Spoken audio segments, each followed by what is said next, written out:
আমি মুজিবুল বশর মাইজভান্ডারি কাউকে ভয় পাই না।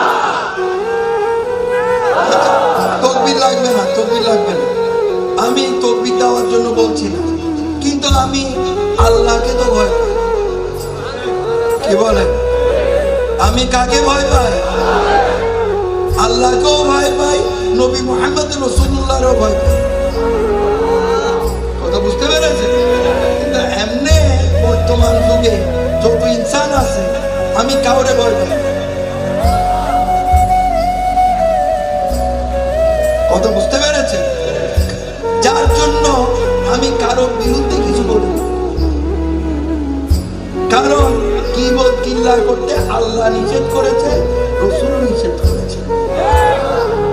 যার জন্য আমি ফিসক ফাসাদ বিরোধী, কিবত বিরোধী, কারো বিরুদ্ধে আমার লক্ষ লক্ষ কোটি কোটি কোরআন